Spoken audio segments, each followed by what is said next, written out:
ایران اور اسرائیل کے جنگ میں امریکہ بھی کود گیا۔ امریکہ کا ایران پر حملہ، صدر ٹرمپ کے امریکی قوم سے خطاب اور سوشل میڈیا پر تصدیق۔ امریکی صدر نے قوم سے خطاب میں کہا حملوں میں ایران کی فردو، نتنز اور اصفہان کی جوہری تنصیبات کو نشانہ بنایا گیا۔ امریکہ کے حملوں کا مقصد ایران کی جوہری آفزودگی کی صلاحیت کو ختم کرنا تھا۔ ایران کی تنصیبات ختم کر دی گئیں۔ ایران 40 سے امریکہ مرد آباد کا نعرہ لگا رہا تھا۔ ایران مشرق وسطیٰ کا بدمعاش ہے۔ ایران کو اب امن قائم کرنا چاہیے۔ امن قائم نہ کرنے کی صورت میں مستقبل کے حملے بہت زیادہ شدید ہوں گے۔ ٹرمپ کا کہنا تھا کہ ایران پر حملے کے لیے نیتن یاہو کے ساتھ ٹیم کے طور پر کام کیا۔ اب یا تو امن ہوگا یا پھر ایران کے لیے سانحہ ہوگا۔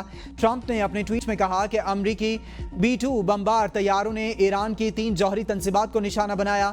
فردو جوہری سائٹ پر بموں کا مکمل پے لوڈ گرا دیا گیا۔ امریکی میڈیا کا کہنا ہے کہ فردو جوہری سائٹ پر حملے کے لیے 6 بنکر بسٹر بم، دیگر ایرانی جوہری سائٹس کے لیے 30 ٹوما ہاک میزائل استعمال کیے گئے۔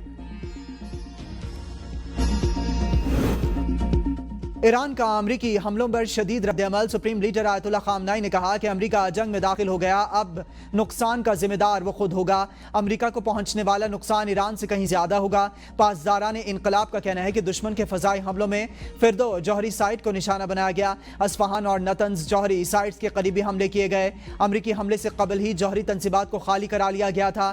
نشانہ بنائی گئی سائٹس میں کوئی مواد نہیں تھا جو اخراج کا سبب بن سکے۔ ایرانی میڈیا نے دعویٰ کیا ہے کہ ایران نے آبنائے ہرمز کو بند کرنے کا فیصلہ کر لیا۔ ایک ایرانی عہدیدار نے کہا کہ اب یورپی یونین کا کوئی بھی بحری بیڑا یورپ میں داخل نہیں ہو سکے گا۔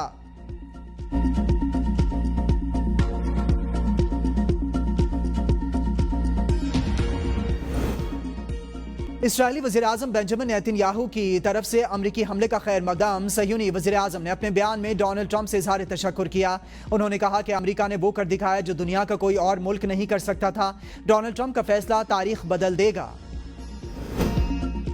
اسرائیلی جارحیت سے عالمی امن کو خطرہ، مشرق وسطیٰ میں بڑھتی کشیدگی پر تشویش ہے۔ ایران پر اسرائیلی جارحیت کی مذمت کرتے ہیں۔ نائب وزیر اعظم اسحاق ڈار کا استنبول میں OIC اجلاس سے خطاب، کہا امت مسلمہ کو مختلف چیلنجز درپیش ہیں، اسلاموفوبیا کی روک تھام کے لیے مل کر اقدامات کرنا ہوں گے۔ امید ہے چیلنجز سے نمٹنے کے لیے OIC اپنا بھرپور کردار ادا کرے گی۔ عالمی برادری بھی اسرائیلی جارحیت کا نوٹس لے۔ بھارت پانی کو بطور ہتھیار استعمال کر رہا ہے، اس اقدام کو اعلان جنگ تصور کریں گے۔ بھارت نے پاکستان پر بلا جواز جارحیت کی۔ OIC کی ایران اور غزہ پر اسرائیلی جارحیت کی مذمت۔ OIC وزراء خارجہ اجلاس سے خطاب میں چیئرمین OIC نے کہا اسرائیل سے متعلق OIC کے فیصلوں پر عمل درآمد ہونا چاہیے۔ ایران اور اسرائیل کے درمیان کشیدگی فوری ختم کی جائے، دونوں فریق بات چیت کے ذریعے تنازع کا حل نکالیں۔ ترکی کے وزیر خارجہ نے اسرائیلی جارحیت کی مذمت کرتے ہوئے کہا کہ اسرائیل کے جارحانہ اقدام خطے کے لیے مسائل پیدا کر رہے ہیں۔ معاملہ اب غزہ کا یا ایران کا نہیں، اسرائیل کو روکنا ہوگا۔ ترک وزیر خارجہ کا پاکستان اور بھارت کے درمیان جنگ بندی کا خیر مقدم۔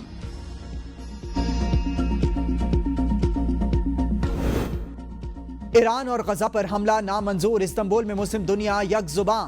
اسرائیلی جارحیت کی مذمت، فوری جنگ بندی کا مطالبہ۔ ترکی کے صدر رجب طیب اردوان نے OIC اجلاس سے خطاب میں کہا اسرائیل دہشت گرد ریاست، مسلمان باہمی اختلافات ختم کر کے ایک ہو جائیں۔ اسرائیل کے ہاتھ مسلمانوں کے خون سے رنگے ہیں۔ نیتن یاہو نہیں چاہتا کسی مسئلے کا حل مذاکرات کے ذریعے ہو۔ اسرائیل کے حملوں کا مقصد جوہری مذاکرات کا امکان کمزور کرنا تھا۔ ایران کے اپنے دفاع میں کیے گئے اقدامات قانون کے مطابق ہیں۔ کوئی شک نہیں کہ ایران مشکل وقت سے ضرور نکلے گا۔ ہمارا خطہ ایک اور جنگ کا متحمل نہیں ہو سکتا۔ اسرائیل خطے کو مسلسل عدم استحکام کا شکار کر رہا ہے۔ پہلے غزہ پر حملہ کیا، اب ایران کو نشانہ بنایا، یمن، لیبیا اور شام میں جارحیت کی۔ مسلمان ممالک متحد ہو کر اسرائیل کے خلاف آواز بلند کریں۔ فلسطین ہمارے لیے ریڈ لائن ہے۔ نائب وزیر اعظم اسحاق ڈار اور فیلڈ مارشل سعید عاصم منیر کی ترک صدر رجب طیب اردوان سے ملاقات میں خطے کی تازہ ترین صورتحال، ایران اسرائیل جنگ پر گفتگو، خطے میں کشیدگی کم کرنے کے لیے سفارتی کوششیں جاری رکھنے پر اتفاق۔ نائب وزیر اعظم اسحاق ڈار بھی ملاقات کے دوران موجود تھے۔ اسحاق ڈار نے کہا وزیر اعظم شہباز شریف کی نیک تمنائیں ترک صدر تک پہنچائیں۔ پاکستان ترکی کے ساتھ برادرانہ تعلقات کو انتہائی اہمیت دیتا ہے۔ ملاقات میں دونوں ممالک کے تعلقات کو مزید وسعت دینے کے عزم کا اعادہ۔ OIC اسحاق ڈار کی سعودی اور قازق وزراء خارجہ سے الگ الگ بیٹھک، ملاقاتوں میں باہمی تعلقات اور تعاون پر کثیر الجہتی وسعت لانے پر اتفاق کیا گیا۔ ترجمان دفتر خارجہ کے مطابق اسحاق ڈار کی سعودی وزیر خارجہ شہزادہ فیصل بن فرحان سے ملاقات میں پاک سعودی تعلقات اور خطے کی صورتحال سمیت دیگر امور پر تبادلہ خیال کیا گیا۔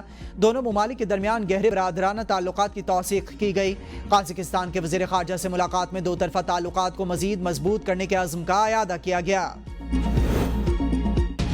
پاک بھارت جنگ روکی، عالمی امن بچایا، پاکستان نے امریکی صدر کو نوبل انعام کے لیے نامزد کر دیا۔ اعلامیے میں کہا کہ صدر ٹرمپ کی مداخلت سے پاک بھارت جنگ ٹل گئی۔ عالمی برادری نے بھارت کی بلا اشتعال اور غیر قانونی جارحیت کو دیکھا۔